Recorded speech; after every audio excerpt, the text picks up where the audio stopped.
അടുത്ത topic JDBC ആണ് കേട്ടോ. JDBC എന്ന് പറഞ്ഞതെന്ന് വെച്ചാൽ ജാവ ഡാറ്റാബേസ് കണക്ടിവിറ്റി. അതായത് നമുക്ക് ജാവയിലൊരു പ്രോഗ്രാം നമ്മൾ ക്രിയേറ്റ് ചെയ്യുമ്പോൾ അതിന് ഡാറ്റാബേസ് വേറെ ഉണ്ടാവുമല്ലോ. ഡാറ്റാബേസിൻ്റെ ഒരുപാട് സോഫ്റ്റ്വെയറുകൾ നമുക്കുണ്ട്. അതിൽ വളരെ പ്രധാനപ്പെട്ടിട്ടുള്ള ഒന്നാണ് MySQL, SQL server, Oracle, PostgreSQL ഇതൊക്കെ. അപ്പോൾ നമ്മളൊരു സോഫ്റ്റ്വെയർ ക്രിയേറ്റ് ചെയ്യുമ്പോൾ നമ്മൾക്ക് ഫ്രണ്ട് എൻഡിന് വേറെ കോഡ് ഉണ്ടാവും, ബാക്ക് എൻഡിന് വേറെ കോഡ് ഉണ്ടാവും. അപ്പോൾ ബാക്ക് എൻഡ് എന്ന് പറയുന്നതാണ് നമ്മളുടെ ഡാറ്റാബേസ്. അപ്പോൾ ആ ഡാറ്റാബേസിലാണ് നിങ്ങളുടെ എന്തൊക്കെ ഡാറ്റ സ്റ്റോർ ചെയ്യണം, ഏതൊക്കെ ടേബിളുകൾ ക്രിയേറ്റ് ചെയ്യണം, ഇതൊക്കെ നമ്മൾ ചെയ്ത് വയ്ക്കുന്നത് ഡാറ്റാബേസിലാണ്. അപ്പോൾ ഈ ഇൻ്റർഫേസ് വഴി, ഫ്രണ്ട് എൻഡ് ഉണ്ടാക്കുന്ന ഇൻ്റർഫേസ് വഴി നമ്മൾ കൊടുക്കുന്ന ഡാറ്റാസ് പോയി സ്റ്റോർ ആവേണ്ടത് അപ്പുറത്താണ്. അപ്പോൾ ഇത് രണ്ടും രണ്ട് സെക്ഷനാണ്, ഫ്രണ്ട് എൻഡ് എന്ന് പറയുന്നതും ബാക്ക് എൻഡ് എന്ന് പറയുന്നത്. അപ്പോൾ ഇവർക്കിടയിൽ നമ്മളൊരു കണക്ഷൻ കൊടുക്കണം. കണക്ഷൻ കൊടുക്കുക എന്ന് പറഞ്ഞതെന്ന് വെച്ചാൽ നിങ്ങളൊരു ഫോമിൽ ഡാറ്റ സ്റ്റോർ ചെയ്തു എന്ന് വെച്ചാൽ ഡാറ്റാസ് എൻട്രി ചെയ്താൽ ആ എൻട്രി ചെയ്തിട്ടുള്ള ഡാറ്റ ഏത് ഡാറ്റാബേസിലാണോ പോയി കിടക്കേണ്ടത്, ഏത് ഡാറ്റാബേസിൽ ഏത് എൻറ്റിറ്റിയിലാണോ പോയി കിടക്കേണ്ടത് അതിലേക്ക് നമ്മൾ കണക്ട് ചെയ്ത് അങ്ങോട്ട് എത്തിക്കണം. അതേപോലെ തന്നെ റിട്രീവ് ചെയ്യാനും, അതായത് ചിലപ്പോൾ നിങ്ങൾക്ക് റിസൾട്ടായിരിക്കും കാണിക്കേണ്ടത്, കിട്ടിയിട്ടുള്ള അവിടെ സ്റ്റോർ ചെയ്ത് വെച്ചിരിക്കുന്ന ഡാറ്റാബേസിൻ്റെ ഒരു റിപ്പോർട്ട് ജനറേറ്റ് ചെയ്തെടുക്കേണ്ടി വരും. അപ്പോൾ ഡാറ്റാബേസിൽ നിന്നും ഡാറ്റാസിനെ റിട്രീവ് ചെയ്ത് ഇങ്ങോട്ട് കൊണ്ടുവരണം. അപ്പോൾ ഇതിന് വേണ്ടി നമ്മളെ സഹായിക്കുന്ന ഒരു സിസ്റ്റമാണ് കണക്ടിവിറ്റി എന്ന് പറയുന്നത്.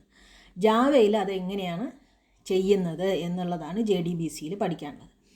അപ്പോൾ ഇതൊരു ആപ്ലിക്കേഷൻ പ്രോസസ് ഇൻ്റർഫേസ് ആണ്. And it helps applications to communicate with ഡാറ്റാബേസുമായിട്ട് കമ്മ്യൂണിക്കേറ്റ് ചെയ്യാൻ സഹായിക്കുന്ന ഒരു സെക്ഷനാണ് നമ്മളുടെ JDBC എന്ന് പറയുന്നത്. ഓക്കെ, അപ്പോൾ ഇതിലെന്തൊക്കെ ചെയ്യാം? It allows Java programs to connect to a database, run queries, retrieve and manipulate data. ഈ ഒരു റിലേഷണൽ ഡാറ്റാബേസും ഒക്കെ ആയിട്ട് നമ്മൾ കണക്ട് ചെയ്യാൻ വേണ്ടിയിട്ട് യൂസ് ചെയ്യുന്ന ഒരു മെത്തേഡ്. ഓക്കെ, ഇതിന് നമുക്കൊരു ആർക്കിടെക്ചർ ഉണ്ട്. അപ്പോൾ ഈ ആർക്കിടെക്ചറിൽ നിങ്ങൾക്ക് കാണാം ഏറ്റവും മുകളിലുള്ളത് നിങ്ങളുടെ ആപ്ലിക്കേഷൻ, ജാവ ആപ്ലിക്കേഷൻ. അതൊരു സെർവ്ലെറ്റ് പ്രോഗ്രാം ആവാം, ഒരു ആപ്ലെറ്റ് പ്രോഗ്രാം ആവാം, എന്താണെന്ന് വെച്ചാൽ അത്. ഏറ്റവും ചോട്ടിൽ നോക്കൂ, ആ ചോട്ടിൽ കൊടുത്തിരിക്കുന്നത് അതിൽ നമ്മൾ യൂസ് ചെയ്യുന്ന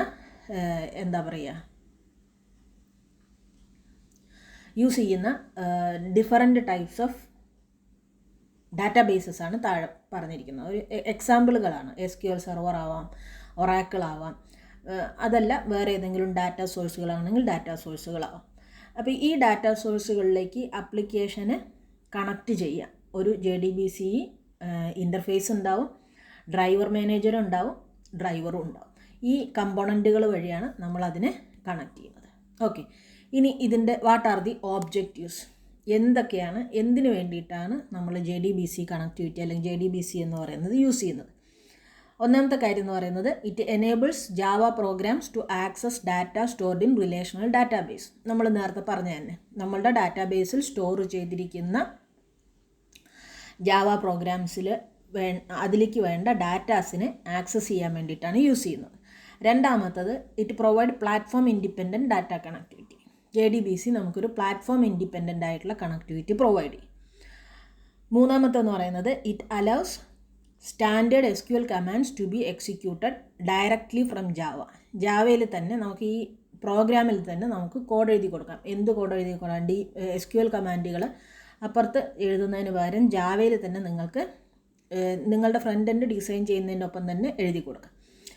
and it facilitates CRUD operations. ഏതൊക്കെയാണ് അത്? Create, read, update, delete. ഇതൊക്കെ നിങ്ങൾക്ക് JDBC കണക്ടിവിറ്റി പ്രോഗ്രാമിൽ എഴുതി കൊടുക്കുക. അതിനുള്ള എക്സാമ്പിളുകൾ നമ്മൾ പറയുന്നുണ്ട്.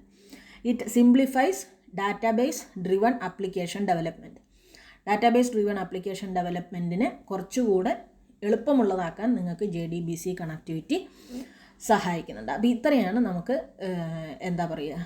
JDBC എന്ന് പറയുന്ന ഒരു സിസ്റ്റം ക്രിയേറ്റ് ചെയ്യുന്നത് കൊണ്ടുള്ള ഉദ്ദേശങ്ങൾ, ഈ കാര്യങ്ങൾ, ഈ ഗോൾസ് അച്ചീവ് ചെയ്യാൻ വേണ്ടിയിട്ടാണ് JDBC കണക്ടിവിറ്റി നമ്മൾ കൊണ്ടുവന്നിട്ടുള്ളത്. ഓക്കെ,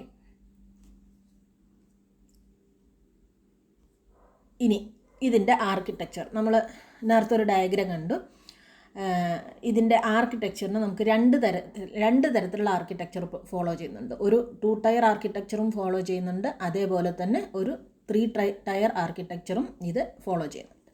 ഓക്കെ, അപ്പോൾ 2 ടയർ ആർക്കിടെക്ചർ എന്ന് പറഞ്ഞതെന്ന് വെച്ചാൽ നമ്മളുടെ ഒരു ജാവ ആപ്ലിക്കേഷൻ ക്രിയേറ്റ് ചെയ്തിട്ടുണ്ടെങ്കിൽ ആ ആപ്ലിക്കേഷൻ ഡയറക്റ്റ്ലി നിങ്ങളുടെ ഡാറ്റാബേസുമായിട്ട് കമ്മ്യൂണിക്കേറ്റ് ചെയ്യുന്നുണ്ടെങ്കിൽ അതിനെയാണ് നമ്മൾ എന്ത് വിളിക്കുന്നത്? 2 ടയർ എന്ന് വിളിക്കുന്നത്. ഓക്കെ, ഇത് ചെറിയ തരത്തിലുള്ള ആപ്ലിക്കേഷൻസിനൊക്കെ നമുക്ക് ഈ 2 ടയർ പ്രോഗ്രാം മതി. ഇനി 3 ടയർ എന്ന് പറഞ്ഞതെന്ന് വെച്ചാൽ ഇറ്റ് ഇൻവോൾവ്സ് ഒരു മിഡിൽ വെയർ, അതായത് നിങ്ങൾ നെറ്റ്വർക്കിലൊക്കെ പഠിച്ചിട്ടുള്ളത് പോലെ തന്നെ ഒരു മിഡിൽ വെയർ ഉണ്ടാവും. ഈ മിഡിൽ വെയർ എന്ന് പറയുന്നത് നിങ്ങളുടെ ജാവ ആപ്ലിക്കേഷൻ്റെയും അതേപോലെ തന്നെ നിങ്ങളുടെ ഡാറ്റാബേസിൻ്റെയും ഇടയ്ക്ക് പ്രവർത്തിക്കുന്ന ഒരു മിഡിൽ വെയർ ഉണ്ടാവും. ഓക്കെ, ഈ മിഡിൽ വെയർ യൂസ് ചെയ്യുന്നത് കൊണ്ട് എന്താണെന്ന് വെച്ചാൽ സ്കേലബിലിറ്റി, സെക്യൂരിറ്റി, പെർഫോമൻസ് ഇതൊക്കെ നിങ്ങൾക്ക് കൂട്ടാനായിട്ട് സാധിക്കും. ഈ പറയുന്ന പ്രോഗ്രാമിൻ്റെ നിങ്ങൾ എഴുതിയിരിക്കുന്ന ആപ്ലിക്കേഷൻ്റെ സ്കേലബിലിറ്റിയും പെർഫോമൻസും ഒക്കെ കൂട്ടാൻ നിങ്ങളെ സഹായിക്കും. ഇതാണ് 2 തരത്തിലുള്ള ജാവ ആർക്കിടെക്ചർ. ഒന്നുകിൽ 2 ടയറായിട്ട് യൂസ് ചെയ്യാം, അവിടെ നിങ്ങളുടെ ജാവ പ്രോഗ്രാം ഡയറക്റ്റായിട്ട് ഡാറ്റാബേസുമായിട്ട് കമ്മ്യൂണിക്കേറ്റ് ചെയ്യും. അതല്ലെങ്കിൽ 3 ടയറായിട്ട് യൂസ് ചെയ്യാം. ഓക്കെ, അവിടെ നമുക്ക് എന്തുണ്ടാവും? നിങ്ങളുടെ ജാവ ആപ്ലിക്കേഷൻ ഉണ്ടാവും, ഡാറ്റാബേസ് ഉണ്ടാവും, അതിൻ്റെ ഇടയ്ക്ക് ഒരു സെക്യൂരിറ്റിയും പെർഫോമൻസും ഒക്കെ ഇമ്പ്രൂവ് ചെയ്യാൻ വേണ്ടി നമ്മൾ ഉപയോഗിക്കുന്ന ഒരു മിഡിൽ വെയർ ഉണ്ടാവും. അതൊരു ആപ്ലിക്കേഷൻ സോഫ്റ്റ്വെയർ. ഓക്കെ, ഇനി നമ്മൾ നേരത്തെ പറഞ്ഞു ഡ്രൈവർ ഉണ്ടാവും, ഡ്രൈവർ മാനേജർ ഉണ്ടാവും എന്നൊക്കെ പറഞ്ഞു. ഒരു എന്താ പറയുക, JDBC എടുത്ത് നോക്കിയാൽ അതിന് പുറമെ അതിലേക്ക് കണക്റ്റ് ചെയ്യാൻ വേണ്ടിയിട്ട് connection, statement, result set, SQL exception, ഈ പറയുന്ന ഇത്രയും കമ്പോണൻറ്റുകളാണ് നിങ്ങൾക്കൊരു JDBC കണക്ടിവിറ്റി എടുത്ത് നോക്കിയാൽ കാണാൻ പറ്റുന്നത്. ഇതിൽ ഓരോന്നും എന്താണെന്നുള്ളതാണ് ഇവിടെ പറയുന്നത്. ഡ്രൈവർ മാനേജർ എന്ന് പറഞ്ഞതെന്ന് വെച്ചാൽ ആദ്യം നമുക്ക് ഡ്രൈവർ എന്താണെന്ന് പറയാം. ഡ്രൈവർ എന്ന് പറഞ്ഞാൽ നമുക്കൊരു ഡാറ്റാബേസുമായിട്ട് കമ്മ്യൂണിക്കേറ്റ് ചെയ്യാൻ വേണ്ടി യൂസ് ചെയ്യുന്ന, ഫ്രണ്ട് എൻഡ് ഡാറ്റാബേസുമായിട്ട് കമ്മ്യൂണിക്കേറ്റ് ചെയ്യാൻ വേണ്ടി യൂസ് ചെയ്യുന്ന ഇൻ്റർഫേസിനെയാണ് നമ്മൾ എന്ത് വിളിക്കുന്നത്? ഡ്രൈവർ എന്ന് പറയുന്നത്. ആ ഡ്രൈവറിന് നിങ്ങളുടെ ഡാറ്റാബേസിനും ഫ്രണ്ട് എൻഡിനും ഇടയ്ക്ക് കണക്ഷൻ എസ്റ്റാബ്ലിഷ് ചെയ്യാൻ വേണ്ടി ഉപയോഗിക്കുന്നതാണ് ഡ്രൈവർ മാനേജർ എന്ന് പറയുന്നത്. കണക്ഷൻ എന്ന് പറയുന്നത് അതൊരു സ്ട്രിങ് ആണ്. അത് ഒരു പർട്ടിക്കുലർ സെഷന്, അതായത് നിങ്ങൾ കോഡ് എഴുതുമ്പോൾ ഒരു ഇൻ്റർഫേസിന് ഒരു ഡാറ്റാബേസിലെ ഒരു ടേബിളുമായിട്ടുള്ള ഒരു സ്പെസിഫിക് കണക്ഷനെ റെപ്രസെൻ്റ് ചെയ്യാൻ ഉപയോഗിക്കുന്ന സ്ട്രിങ് ആണ് കണക്ഷൻ സ്ട്രിങ്. സ്റ്റേറ്റ്മെൻറ്റ് എന്ന് പറയുന്നത് നമുക്ക് ആ കണക്ഷൻ സ്ട്രിങ് എസ്റ്റാബ്ലിഷ് ചെയ്ത് കഴിഞ്ഞു എന്ന് വെച്ചാൽ നിങ്ങൾക്കൊരു ക്വറി എക്സിക്യൂട്ട് ചെയ്യണം.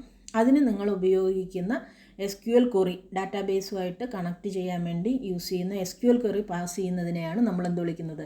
സ്റ്റേറ്റ്മെൻറ്റ് എന്ന് വിളിക്കുന്നത്. റിസൾട്ട് സെറ്റ് എന്ന് വിളിക്കുന്നത് നിങ്ങൾക്ക് തിരിച്ച് ഒരു കാര്യം അങ്ങോട്ട് കൊടുത്തു എന്ന് വെച്ചാൽ അതിനുള്ള റിസൾട്ട് നമുക്ക് തിരിച്ച് കിട്ടണം, അതിനെയാണ് നമ്മൾ റിസൾട്ട് സെറ്റ് എന്ന് വിളിക്കുന്നത്. SQL എക്സെപ്ഷൻ എന്ന് പറയുന്നത് it will handle some errors related to this work. ഇതുമായിട്ട് ബന്ധപ്പെട്ട് കിടക്കുന്ന എററുകളെ ഹാൻഡിൽ ചെയ്യാൻ വേണ്ടിയിട്ടാണ് SQL എക്സെപ്ഷൻ. ഇത്രയും കാര്യങ്ങൾ നിങ്ങൾക്ക് SQL connection establish JDBC connection establish ചെയ്യുമ്പോൾ ഇത്രയും കമ്പോണൻറ്റുകൾ നിങ്ങൾക്കുണ്ടാവും. ഡ്രൈവർ മാനേജർ ഉണ്ടാവും, ഡ്രൈവർ ഉണ്ടാവും, കണക്ഷൻ ഉണ്ടാവും, സ്റ്റേറ്റ്മെൻറ്റ് ഉണ്ടാവും, റിസൾട്ട് സെറ്റ് ഉണ്ടാവും, SQL എക്സെപ്ഷൻ ഉണ്ടാവും. ഓക്കെ, ഇനി ഇതിൻ്റെ ഈ പറഞ്ഞ കാര്യങ്ങൾ വെച്ച് എങ്ങനെയാണ് JDBC കണക്ഷൻ എസ്റ്റാബ്ലിഷ് ചെയ്യുന്നത് എന്നതാണ് ഇനി നമുക്ക് പറയാനുള്ളത്. അപ്പോൾ ഒരു 6-7 സ്റ്റെപ്പായിട്ടാണ് ചെയ്യുന്നത്. നമ്മൾ നേരത്തെ പറഞ്ഞ കാര്യങ്ങളാണ് ഇവിടെ ഇംപ്ലിമെൻറ്റ് ചെയ്യുന്ന സ്റ്റെപ്പുകൾ എന്തൊക്കെയാണെന്ന്. ഇതിൽ ഒന്നാമത്തെ സ്റ്റെപ്പ് എന്ന് പറയുന്നത് ഇമ്പോർട്ട് JDBC പാക്കേജസ്. നമ്മൾ ആദ്യം ഏതൊരു ജാവ പ്രോഗ്രാമിന് ചെയ്യുന്നത് പോലെ തന്നെ നമുക്ക് ഇതുമായിട്ട് ആവശ്യമായിട്ടുള്ള ബിൽഡിൻ ഫങ്ഷൻസ് ഉള്ള JDBC പാക്കേജിനെ ഇമ്പോർട്ട് ചെയ്യണം. അതിന് നിങ്ങൾ ഉപയോഗിക്കുന്നത് ഇമ്പോർട്ട് java.sql.star എന്ന് വെച്ചാൽ അതുമായിട്ട് SQLിലുള്ള എല്ലാ ഫങ്ഷൻസിനെയും എല്ലാ പാക്കേജസുകളെയും ഈ പറയുന്ന കോഡ് നമുക്ക് ഇമ്പോർട്ട് ചെയ്ത് തരും. It imports all required JDBC classes. ഇനി രണ്ടാമത്തെ സ്റ്റെപ്പ് എന്ന് പറയുന്നത് load and register the driver. അപ്പോൾ നമുക്ക് രണ്ടാമത്തത് ഡ്രൈവറാണ് വേണ്ടത്. അപ്പോൾ ആ ഡ്രൈവറിനെ ലോഡ് ചെയ്യുക എന്നുള്ളതാണ് അടുത്ത സ്റ്റെപ്പ്. അതിന് നമ്മൾ ചെയ്യുന്ന അതിൻ്റെ കോഡെന്ന് പറയുന്നത് class.forName. ഇത് ഡ്രൈവർ എസ്റ്റാബ്ലിഷ് ചെയ്യാണ് com.mysql.cj.jdbc.driver. ഇതെന്ത് ചെയ്യും? നിങ്ങൾക്ക് ആവശ്യമായിട്ടുള്ള നിങ്ങളുടെ ഏതാണോ ഡാറ്റാബേസ് ആ ഡാറ്റാബേസ് സ്പെസിഫിക് ഡ്രൈവർ നിങ്ങൾക്ക് ലോഡ് ചെയ്ത് തരും. അപ്പോൾ JDBC പാക്കേജ് നമ്മൾ ഇമ്പോർട്ട് ചെയ്തു, അതിനുശേഷം ഡ്രൈവറിനെ ലോഡ് ചെയ്തു. രണ്ടാമത്തെ സ്റ്റെപ്പ്. ഇനി മൂന്നാമത്തെ സ്റ്റെപ്പ് എന്ന് പറയുന്നത് ഡ്രൈവർ ലോഡ് ചെയ്ത് കഴിഞ്ഞു എന്ന് വെച്ചാൽ പിന്നെ നമുക്ക് കണക്ഷൻ എസ്റ്റാബ്ലിഷ് ചെയ്യണം. അതാണ് മൂന്നാമത്തെ step, establish the connection. Connection establish ചെയ്യാൻ വേണ്ടിയിട്ട് നമ്മൾ ഒരു കണക്ഷൻ സ്ട്രിങ് ക്രിയേറ്റ് ചെയ്യാണ്. Connection CON = driver manager dot get connection. ഇനി എന്താണ് കണക്ട് ചെയ്യേണ്ടത്, എവിടേക്കാണ് കണക്ട് ചെയ്യേണ്ടത്, അതിൻ്റെ യൂസർ നെയിമും പാസ്വേഡും എന്താണ്, ഇത്രയും കാര്യങ്ങളാണ് ഇവിടെ കൊടുക്കുന്നത്. JDBC.JDBC:mysql: ഇതിലേക്കാണ് നമ്മൾ കണക്ട് ചെയ്യുന്നത്. സ്റ്റുഡൻറ്റ് ഡാറ്റാബേസ് ആണ് അതിലുള്ളത്. അതിന് യൂസർ നെയിമും പാസ്വേഡും കൊടുക്കുന്നുണ്ട്, റൂട്ടും. പാസ്വേഡ് എന്താണെന്ന് വെച്ചാൽ ഇത് എന്ത് ചെയ്യുന്നു, നിങ്ങളുടെ ഡാറ്റാബേസ്, ഇപ്പോൾ സ്റ്റുഡൻറ്റ് ഡാറ്റാബേസും നിങ്ങൾ എഴുതിയിരിക്കുന്ന ജാവ ആപ്ലിക്കേഷനും തമ്മിലുള്ള കണക്ഷൻ എസ്റ്റാബ്ലിഷ് ചെയ്യുന്ന കണക്ഷൻ സ്ട്രിങ് ആണ് ഇത്. ഓക്കെ. അതിനുശേഷം നിങ്ങൾ അതിന് കറസ്പോണ്ടിങ് ആയിട്ടുള്ള സ്റ്റേറ്റ്മെൻറ്റ് ക്രിയേറ്റ് ചെയ്യുക. ഈ സ്റ്റേറ്റ്മെൻറ്റ് എന്താ ക്രിയേറ്റ് ചെയ്യുന്നതെന്ന് വെച്ചാൽ ഈ പറയുന്ന ഒരു ഓബ്ജക്റ്റിനെ ക്രിയേറ്റ് ചെയ്യും. ഇതെന്താ ചെയ്യുക, ഇത് SQL ക്വറീസിന് നിങ്ങളുടെ ഈ ഓബ്ജക്റ്റ് വഴി നിങ്ങൾ SQL ക്വറീസിന് സെൻഡ് ചെയ്യും. അപ്പോൾ SQL ക്വറീസ് കണക്ട് ചെയ്യാൻ വേണ്ടിയിട്ട് നിങ്ങൾ ഒരു കണക്ഷൻ സ്റ്റേറ്റ്മെൻറ്റ് എസ്റ്റാബ്ലിഷ് ചെയ്യുന്നതാണ് അടുത്തത്. Statement =connection CON.create statement. എന്ത് ചെയ്യുന്നു, it creates an object to send SQL queries. SQL queries pass ചെയ്യാൻ ആവശ്യമായിട്ടുള്ള ഓബ്ജക്റ്റിനെ ക്രിയേറ്റ് ചെയ്യുകയാണ് ഇതിൽ ചെയ്യുന്നത്. അതാണ് നാലാമത്തെ സ്റ്റെപ്പ്. അഞ്ചാമത്തെ സ്റ്റെപ്പ് എന്ന് പറയുന്നത് നിങ്ങൾക്ക് എന്ത് ക്വറിയാണോ എക്സിക്യൂട്ട് ചെയ്യേണ്ടത് ആ എക്സിക്യൂട്ട് ചെയ്യേണ്ട ക്വറി എക്സിക്യൂട്ട് ചെയ്യുക എന്നുള്ളതാണ് അടുത്തത്. അപ്പോൾ നിങ്ങൾക്കതിന് ആ ക്വറി എക്സിക്യൂട്ട് ചെയ്യുമ്പോൾ റിസൾട്ട് കിട്ടണം. അപ്പോൾ റിസൾട്ട് സെറ്റ് RS എന്ന് പറയുന്ന റിസൾട്ട് സെറ്റ് ക്രിയേറ്റ് ചെയ്യുന്നു. അതിലേക്ക് എക്സിക്യൂട്ട് ചെയ്യാനുള്ള ക്വറി കൊടുക്കുന്നു. ഇവിടെ എക്സിക്യൂട്ട് ചെയ്യാനുള്ള ക്വറി കൊടുക്കുന്നത് സെലക്ട് സ്റ്റാർ ഫ്രം സ്റ്റുഡൻസ് എന്ന് പറയുന്ന ടേബിൾ. സ്റ്റുഡൻസ് എന്ന് പറയുന്നത് ടേബിൾ. ആ സ്റ്റുഡൻസിലുള്ള എന്തൊക്കെ ഡാറ്റാസാണോ സ്റ്റോർ ചെയ്തിരിക്കുന്നത് ആ സ്റ്റോർ ചെയ്ത ഡാറ്റാസിനെ മുഴുവൻ എടുക്കാൻ വേണ്ടിയിട്ടാണ് കൊടുത്തിരിക്കുന്നത്. ഇനി പ്രോസസ് റിസൾട്ട്. ഇത് എങ്ങനെ റിസൾട്ട് ചെയ്യുന്നു, ഓരോരോ ഡാറ്റാസായിട്ട് ഓരോ റോസായിട്ട് അതിനെ റീഡ് ചെയ്ത് എടുക്കുന്നതാണ്. ഇപ്പോൾ എല്ലാത്തിനെയും നമ്മൾ എടുക്കാൻ പറഞ്ഞിട്ടുണ്ട്. അപ്പോൾ അതിനുള്ള കോഡാണ് ഇവിടെ കൊടുത്തിരിക്കുന്നത്. It will process the result. അപ്പോൾ ഓരോന്നായിട്ട് നെക്സ്റ്റ് എടുത്ത് ഓരോന്നായിട്ട് ആ പറയുന്ന സ്റ്റുഡൻറ്റ് ഡാറ്റാബേസിലുള്ള എല്ലാത്തിനെയും റീഡ് ചെയ്യുന്നു. It reads data row by row from the result set. Result സെറ്റിൽ നിന്നും ഓരോരോ ഡാറ്റാസായിട്ട് നിങ്ങൾക്ക് പ്രോസസ്സ് ചെയ്ത് തരുന്നതാണ് ആറാമത്തെ സ്റ്റെപ്പ്. ഇനി ഏഴാമത്തെ സ്റ്റെപ്പ് എന്ന് പറയുന്നത് ലാസ്റ്റാണ്. It will close the connection. നമുക്ക് റിസൾട്ട് കിട്ടി, അതിനെ നമ്മൾ പ്രോസസ്സ് ചെയ്ത് പുറത്തേക്ക് എടുക്കുകയും ചെയ്തു. ഇനി നമുക്ക് ആ പർട്ടിക്കുലർ കണക്ഷൻ താൽക്കാലികമായിട്ട് ക്ലോസ് ചെയ്യാം. അതിന് വേണ്ടിയിട്ടുള്ള സ്റ്റെപ്പാണ് അടുത്തത്, connection.close. It will release the database and system resources. ഇപ്പോൾ ഡാറ്റാബേസുമായിട്ടുള്ള കണക്ടിവിറ്റി നമുക്ക് റിലീസ് ചെയ്ത് തരും. ഇങ്ങനെ 7 സ്റ്റെപ്പുകളായിട്ടാണ് JDBC കണക്ഷൻ നടക്കുന്നത്. ഒന്നാമത്തെ സ്റ്റെപ്പ് എന്താണ്, it will import JDBC packages. രണ്ടാമത്തത് it will load and register the ഡ്രൈവറിനെ ലോഡ് ചെയ്യുന്നു. അടുത്തത് it will establish the connection string ഉപയോഗിച്ച് കണക്ഷൻ എസ്റ്റാബ്ലിഷ് ചെയ്യും. അതിലേക്ക് എന്ത് SQL ക്വറിയാണോ നമ്മൾ പാസ് ചെയ്യേണ്ടത് അതിന് കറസ്പോണ്ടിങ് ആയിട്ടുള്ള സ്റ്റേറ്റ്മെൻറ്റിനെ ക്രിയേറ്റ് ചെയ്യും. അതിനുശേഷം SQL ക്വറി എന്താണെന്ന് വെച്ചാൽ നമ്മൾക്ക് ആവശ്യമായിട്ടുള്ള എന്തിനു വേണ്ടിയിട്ടാണ്. ഇപ്പോൾ ചിലപ്പോൾ നിങ്ങൾക്ക് സ്റ്റുഡൻറ്റ് ഡാറ്റാബേസിലുള്ള മുഴുവൻ ഡാറ്റാസിന് എടുക്കേണ്ടി വരും. അതില്ലെങ്കിൽ പാസ്സായിട്ടുള്ള കുട്ടികളുടെ ആണെങ്കിൽ അങ്ങനെ എടുക്കേണ്ടി വരും. എന്ത് ക്വറിയാണോ നിങ്ങൾക്ക് എക്സിക്യൂട്ട് ചെയ്യേണ്ടത് ആ ക്വറിയെ പാസ് ചെയ്യും. അതിനുശേഷം അതിൻ്റെ റിസൾട്ടിനെ പ്രോസസ്സ് ചെയ്ത് എന്താണോ നിങ്ങൾക്ക് വേണ്ട റിസൾട്ട് അതിനെ ജനറേറ്റ് ചെയ്യും. അപ്പോൾ നമ്മളുടെ പണി കഴിഞ്ഞു. അപ്പോൾ നമ്മൾ കണക്ഷൻ ക്ലോസ് ചെയ്യും. ഇങ്ങനെ 7 സ്റ്റെപ്പുകളിലായിട്ടാണ് ഇത് വർക്ക് ചെയ്യുന്നത്. ഓക്കെ, ഇനി ഇതിൽ തന്നെ JDBCക്ക് 4 തരത്തിലുള്ള ഡ്രൈവറുകളുണ്ട്. JDBC type 1 driver, type 2 driver, type 3 driver, type 4 driver, ഇങ്ങനെ 4 തരത്തിലുള്ള ഡ്രൈവറുകളുണ്ട്. ഈ JDBC എന്ത് ചെയ്യുന്നു, എന്തൊക്കെ പ്രൊവിഷൻസ് തരുന്നു എന്നുള്ളതിനനുസരിച്ചാണ് 4 തരത്തിൽ പറഞ്ഞിരിക്കുന്നത്. അതിൽ ഒന്നാമത്തെ ടൈപ്പ് 1 ഡ്രൈവർ എന്താ ചെയ്യുന്നതെന്ന് വെച്ചാൽ it is A JDBC ODBC. ODBC എന്ന് പറഞ്ഞെന്ന് വെച്ചാൽ അത് ഓബ്ജക്റ്റ് ബേസ്ഡ് ആണ്. അത് തമ്മിലുള്ള ഡിഫറൻസ് നമുക്ക് പഠിക്കാം. JDBC ODBC ബ്രിഡ്ജ് ഡ്രൈവറാണ് നിങ്ങളുടെ ടൈപ്പ് 1 ഡ്രൈവർ എന്ന് പറയുന്നത്. അത് ഏറ്റവും സ്ലോ ആയിട്ടുള്ള ഏറ്റവും ബേസിക് ആയിട്ടുള്ള ഒരു ഡ്രൈവറാണ് JDBC ODBC bridge driver type 1 എന്ന പേരിൽ അറിയപ്പെടുന്നത്. രണ്ടാമത്തെന്ന് പറയുന്നത് നേറ്റീവ് API ഡ്രൈവറാണ്. ഇതെന്താ ചെയ്യുന്നതെന്ന് വെച്ചാൽ നിങ്ങളുടെ JDBC കോളുകളെ ജസ്റ്റ് ഡാറ്റാബേസ് കോളുകളായിട്ട് കൺവേർട്ട് ചെയ്ത് തരിക മാത്രമാണ് ഈ പറയുന്ന ടൈപ്പ് 2 ഡ്രൈവർ ചെയ്യുന്നത്. ടൈപ്പ് 3 ഡ്രൈവർ എന്ന് പറഞ്ഞെന്ന് വെച്ചാൽ കുറച്ചുകൂടെ ഫെസിലിറ്റീസ് കൂടും. നെറ്റ്വർക്ക് പ്രോട്ടോകോൾ ഡ്രൈവറാണ്. അത് ഒരു 3 ടയർ ഡ്രൈവറായിട്ട് വർക്ക് ചെയ്യും. 3 ടയർ ആർക്കിടെക്ചറാണ് ഉള്ളത്. അതുകൊണ്ട് തന്നെ അതിലൊരു മിഡിൽ വെയർ ഉണ്ടാവും ഡാറ്റാബേസ് കമ്മ്യൂണിക്കേഷന് വേണ്ടിയിട്ടുള്ളത്. അപ്പോൾ നിങ്ങൾക്ക് നിങ്ങളുടെ പെർഫോമൻസ് കുറച്ചുകൂടെ ടൈപ്പ് 3 ഡ്രൈവർ ആകുമ്പോഴേക്കും കൂട്ടാൻ പറ്റും. ടൈപ്പ് 4 ഡ്രൈവർ എന്ന് പറഞ്ഞാൽ it is the thin driver, അല്ലെങ്കിൽ പ്യുവർ ജാവ ഡ്രൈവർ എന്ന് പറയും. It directly connects Java to database using network protocols. Network protocols ഉപയോഗിച്ച് ഡയറക്റ്റ്ലി ജാവ നിങ്ങളുടെ ഡാറ്റാബേസുമായിട്ട് നിങ്ങൾക്ക് ഡയറക്റ്റ് കണക്ട് ചെയ്യുന്ന ഡ്രൈവറാണ് തിൻ ഡ്രൈവർ, അതല്ലെങ്കിൽ പ്യുവർ ആയിട്ടുള്ള JDBC എന്ന് പറയുന്നത്. അപ്പോൾ ഇങ്ങനെ 4 തരത്തിലുള്ള ഡ്രൈവറുകളാണ് JDBCയിൽ നിങ്ങൾക്ക് അവൈലബിൾ ആയിട്ടുള്ളത്. Type 1 driver, type 2 driver, type 3 driver, type 4 driver. Okay, ഇനി ഇതിന് ഇപ്പോൾ നമ്മൾ ഇത്രയും കാര്യങ്ങൾ പറഞ്ഞു, 7 സ്റ്റെപ്പുകൾ പറഞ്ഞു. ആ 7 സ്റ്റെപ്പുകൾക്ക് എങ്ങനെയാണെന്നുള്ളതിന് ഒരു പ്രാക്ടിക്കൽ എക്സാമ്പിളാണ് ഇവിടെ പറയുന്നത്. ഇപ്പോൾ ഇതിൽ ഒന്നാമത്തെ സ്റ്റെപ്പ് നമ്മൾ പറഞ്ഞത് ഇതിൻ്റെ മെയിൻ ഫംഗ്ഷനാണ്. ക്ലാസ് ക്രിയേറ്റ് ചെയ്തിട്ടുണ്ട്. JDBC ഡെമോ എന്ന് പറയുന്നൊരു ക്ലാസ് ക്രിയേറ്റ് ചെയ്തിട്ടുണ്ട്. മെയിൻ ഫംഗ്ഷൻ കോൾ ചെയ്തിട്ടുണ്ട്. നമ്മൾ പറഞ്ഞു എക്സെപ്ഷൻ ലാസ്റ്റ് സ്റ്റേജായിട്ട് നമ്മൾ പറഞ്ഞിട്ടുണ്ടായിരുന്നു. അപ്പോൾ എക്സെപ്ഷന് നമ്മൾ ട്രൈ ക്യാച്ച് ബ്ലോക്കിൽ കൊടുക്കുന്നുണ്ട്. അത് അവസാനം വരെ നിങ്ങൾ പറഞ്ഞു തന്നിട്ടുള്ളതാണ്. അപ്പോൾ ഇതുമായിട്ട് ബന്ധപ്പെട്ടിട്ടുള്ളത് മാത്രം പറയാം. ഓരോ സ്റ്റെപ്പിനും ഓരോ എക്സാമ്പിൾ ഇട്ടിട്ടുണ്ടെന്ന് മാത്രം. ഒന്നാമത്തത് ലോഡ് ഡ്രൈവർ ലോഡ് ചെയ്യുന്നു. അതിന് കൊടുത്തിട്ടുണ്ട്. അവിടെ പറഞ്ഞിരിക്കുന്ന അതേ എക്സാമ്പിൾ തന്നെയാണ് കൊടുത്തിരിക്കുന്നത്. ഒരു പ്രോഗ്രാമിൻ്റെ സ്ട്രക്ചറിൽ കൊടുത്തിട്ടുണ്ടെന്ന് മാത്രം. ഡ്രൈവറിന് ലോഡ് ചെയ്യുന്നു, അതിനുള്ള കോഡ് എഴുതി. രണ്ടാമത്തെ സ്റ്റെപ്പ് എന്ന് പറയുന്നത് കണക്ഷൻ എസ്റ്റാബ്ലിഷ് ചെയ്യുന്നു. അതും അവിടെ പറഞ്ഞിരിക്കുന്ന അതേ സ്റ്റുഡൻ്റ് ഡാറ്റാബേസ് എക്സാമ്പിളിൽ പറഞ്ഞിരിക്കുന്നത് വെച്ചിട്ട് തന്നെയാണ് എഴുതിയിരിക്കുന്നത്. മൂന്നാമത്തത് സ്റ്റേറ്റ്മെൻറ്റ് ക്രിയേറ്റ് ചെയ്യുന്നു.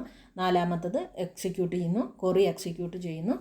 പിന്നെ റിസൾട്ട് പ്രോസസ്സ് ചെയ്യുന്നു, കണക്ഷൻ ക്ലോസ് ചെയ്യുന്നു, എക്സെപ്ഷൻ ഹാൻഡിൽ ചെയ്യാൻ വേണ്ടി ക്യാച്ച് ബ്ലോക്ക് എക്സെപ്ഷൻ ഇട്ട് കൊടുക്കുന്നു. എക്സെപ്ഷൻ ഉണ്ടെങ്കിൽ അതിനെ പ്രിൻ്റ് ചെയ്യുന്നു. ഇത് നിങ്ങൾക്ക് ഈ പ്രോഗ്രാം പഠിക്കാൻ ബുദ്ധിമുട്ടൊന്നുമില്ല. നേരത്തെ എക്സ്പ്ലെയിൻ ചെയ്തിട്ടുള്ള ഈ പറയുന്ന 5 സ്റ്റെപ്പുകളിൽ എക്സ്പ്ലെയിൻ ചെയ്തിരിക്കുന്നതിന് ഒരു സിംഗിൾ പ്രോഗ്രാം ആക്കിയിട്ട് ഇവിടെ മാറ്റി എഴുതിയെന്ന് മാത്രമേ ഉള്ളൂ. ഒരു പ്രോഗ്രാം സ്ട്രക്ചറിലേക്ക് എഴുതിയെന്ന് മാത്രമേ ഉള്ളൂ. അവിടെ നമ്മൾ ഒന്നാമത്തെ സ്റ്റെപ്പ് പറഞ്ഞിരിക്കുന്നത് എന്താണ്, ജാവ പാക്കേജ് ഇമ്പോർട്ട് ചെയ്യുക, അതിനുശേഷം ഡ്രൈവർ ലോഡ് ചെയ്യുക, പിന്നെ കണക്ഷൻ എസ്റ്റാബ്ലിഷ് ചെയ്യുക, സ്റ്റേറ്റ്മെൻറ്റ് ക്രിയേറ്റ് ചെയ്യുക, ക്വറി എക്സിക്യൂട്ട് ചെയ്യുക, റിസൾട്ട് പ്രോസസ്സ് ചെയ്യുക, കണക്ഷൻ ക്ലോസ് ചെയ്യുക. ഇത് എക്സാമ്പിൾ പ്രോഗ്രാം എന്ന് പറഞ്ഞിട്ട് നിങ്ങൾക്ക് എഴുതി വയ്ക്കാൻ ഒരു പ്രോഗ്രാമിൻ്റെ സ്ട്രക്ചറിൽ തന്നിരിക്കുന്നു എന്ന് മാത്രമേ ഉള്ളൂ. രണ്ടും തമ്മിൽ യാതൊരു വ്യത്യാസമില്ല. ഓക്കെ, ഇനി ഇതിൻ്റെ അഡ്വാൻറ്റേജസ്, നിങ്ങൾ ഈ പറയുന്ന JDBC ഉപയോഗിക്കുന്നത് കൊണ്ടുള്ള അഡ്വാൻറ്റേജസ് എന്തൊക്കെയാണെന്നാണ് പറഞ്ഞിരിക്കുന്നത്. പ്ലാറ്റ്ഫോം ഇൻഡിപെൻഡൻറ്റ് ഡാറ്റ ആക്സസ് നമ്മൾ നേരത്തെ പറഞ്ഞിട്ടുണ്ടായിരുന്നു. ഗോൾ പറയുന്നത് പോലെ തന്നെയാണ് ഏകദേശം ഇതിലുള്ള പോയിൻറ്റുകളും. പ്ലാറ്റ്ഫോം ഇൻഡിപെൻഡൻ്റ് ആയിട്ട് ഡാറ്റ ആക്സസ് ചെയ്യാൻ പറ്റും. മൾട്ടിപ്പിൾ ഡാറ്റാബേസിനെ സപ്പോർട്ട് ചെയ്യാൻ പറ്റും. And it uses standard SQL syntax ആണ് യൂസ് ചെയ്യുന്നത്. കുറച്ചുകൂടെ നമുക്ക് സെക്യൂരിറ്റി, റിലയബിലിറ്റി ഒക്കെ നമുക്ക് കൂട്ടിത്തരും. And it integrates with enterprise system easily. ഇതൊക്കെയാണ് JDBC യൂസ് ചെയ്യുന്നത് കൊണ്ടുള്ള അഡ്വാൻറ്റേജസ്. ഓക്കെ, ഇനി നമ്മൾ നേരത്തെ പറഞ്ഞിരുന്നു ODBCയും JDBCയും തമ്മിലുള്ള ഡിഫറൻസ്. അത് നിങ്ങളുടെ സിലബസിൽ അങ്ങനെ കാണാനില്ല, എന്നാലും ഇത് പറയുന്നു. ജസ്റ്റ് നിങ്ങൾക്ക് അഥവാ ചോദിച്ചു എന്ന് വെച്ചാൽ എഴുതാൻ വേണ്ടി മാത്രം പറയുന്നു. പ്ലാറ്റ്ഫോം എന്ന് പറയുന്നത് ജാവയിലാണ് JDBC യൂസ് ചെയ്യുന്നത്. പ്ലാറ്റ്ഫോം ഡിപ്പെൻഡൻ്റ് ആണ് ODBC എന്ന് പറയുന്നത്. എന്താ പറയുക, പ്ലാറ്റ്ഫോം ഇൻഡിപെൻഡൻ്റ് ആണ് JDBC എന്ന് പറയുന്നത്. അതുപോലെ ലാംഗ്വേജ് യൂസ് ചെയ്യുന്നത് ജാവ ലാംഗ്വേജ് ഉപയോഗിച്ചിട്ടാണ് JDBC ക്രിയേറ്റ് ചെയ്തിരിക്കുന്നത്. JDBC യൂസ് ചെയ്യുന്നത് ODBCയിൽ നമ്മൾ C അല്ലെങ്കിൽ CPP ഉപയോഗിക്കാം. JDBC എന്ന് പറയുന്നത് ഒരു ഓബ്ജക്റ്റ് ഓറിയൻറ്റഡ് ടൈപ്പാണ്. മറ്റേതാണെങ്കിൽ API ടൈപ്പ് എന്ന് പറയുന്നത് പ്രൊസീജറലാണ്. പെർഫോമൻസ് ഫാസ്റ്ററാണ്. ODBC ഇതിനെ അപേക്ഷിച്ച് JDBC അപേക്ഷിച്ച് സ്ലോ ആണ്. ഡ്രൈവർ എന്ന് പറയുന്നത് നമ്മൾ മെയിനായിട്ട് ആ 4 ടൈപ്പ് പറഞ്ഞപ്പോഴും നമ്മൾ പറഞ്ഞിരുന്നു, പ്യുവർ ജാവ ഡ്രൈവേഴ്സാണ് ഏറ്റവും കോമൺ ആയിട്ട് JDBCയിൽ യൂസ് ചെയ്യുന്നത്. ഇനി നേറ്റീവ് DLL ബേസ്ഡ് ഡ്രൈവറാണ് ODBCയിൽ യൂസ് ചെയ്യുന്നത്. ഇത് നിങ്ങളുടെ സിലബസിൽ കാണാനില്ല, ജസ്റ്റ് ഒന്ന് പറഞ്ഞെന്ന് മാത്രം. ഈ ഒരു ഡിഫറൻസ് നിങ്ങൾ പഠിച്ചു വയ്ക്കുന്നത് നല്ലതായിരിക്കും. ഓക്കെ, ഇത്രയാണ് നിങ്ങൾക്ക് JDBC എന്ന് പറയുന്ന ഡാറ്റാബേസ് കണക്ടിവിറ്റി എന്ന് പറയുന്നതിൽ പഠിക്കാനുള്ളത്.